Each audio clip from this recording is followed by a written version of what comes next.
Assalamualaikum warahmatullahi wabarakatuh. Bertemu lagi dengan saya, Nadila Dulansari, NIM 132.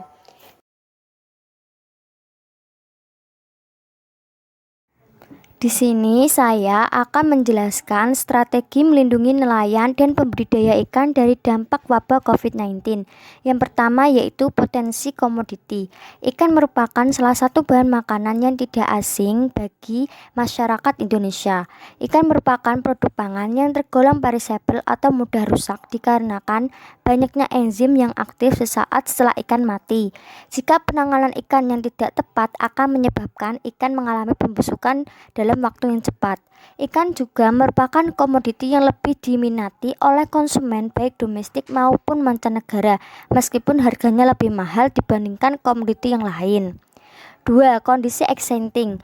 Kondisi exciting sebelum pandemi COVID-19 yaitu keberhasilan pemerintah dalam peningkatan produksi ikan nasional tergambar pada surplus neraca perdagangan hasil perikanan pada tahun 2019 yang meningkat sebesar 11,9% menjadi 390.000 ton dibandingkan dengan tahun 2018 yang hanya sebesar 350.000 ton. Surplus tersebut didorong oleh peningkatan ekspor sebesar 3,5% dari 510.000 ton menjadi 528 ton. Ekspor perikanan tangkap ikan segar atau dingin dalam tahun ini naik 14,27% menjadi 58,1 juta US dollar. Kondisi exciting sesudah pandemi COVID-19 yaitu berdampak negatif setiap sektor kehidupan masyarakat dunia, salah satunya nelayan dan budidaya. Produksi perikanan di berbagai negara banyak yang tidak terjual. Kalaupun terjual, harganya menurun dan pembeli pun berkurang. Sudah sejak bulan Maret pendapatan nelayan menurun. Pembeli berkurang drastis karena meskipun harga jual ikan turun, penjual ikan yang ditemui mengatakan harga ikan saat ini yaitu bulan Maret mengalami anjlok penurunan harga ikan yang awalnya seharga 20.000 sekarang hanya sebesar 10.000.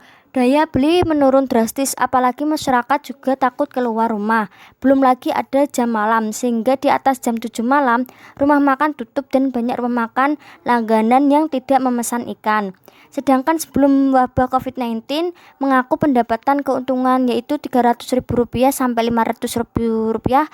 Namun pada saat COVID-19 ini maksimal keuntungan yang diperoleh hanya maksimal Rp100.000. 3. Permasalahan yang dihadapi.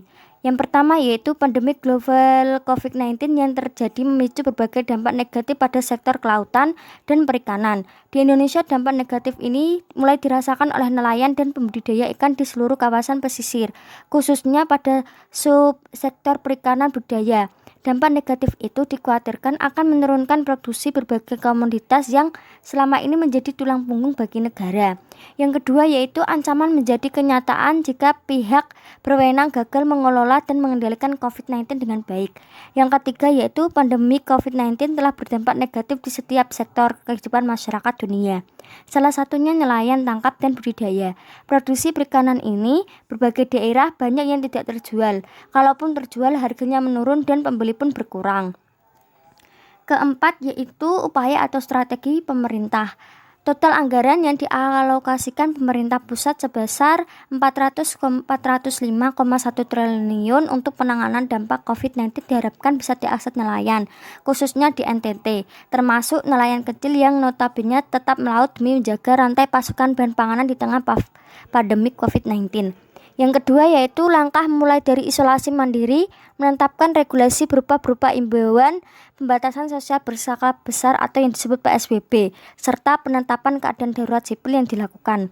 Yang ketiga yaitu menerbitkan kartu kusuka yang berfungsi sebagai identitas profesi pelaku usaha di bidang kelautan dan perikanan, basis data untuk memudahkan perlindungan dan pemberdayaan pelayanan pembinaan kepada pelaku usaha di bidang kelautan dan perikanan, dan sarana untuk pemantauan dan evaluasi pelaksanaan program kementerian. Dan yang terakhir yaitu pemerintah menyiapkan skenario untuk menyelamatkan industri perikanan budidaya, salah satunya dengan membeli hasil produksi perikanan budidaya. Selain skenario tersebut masih banyak skenario yang sedang disiapkan oleh negara.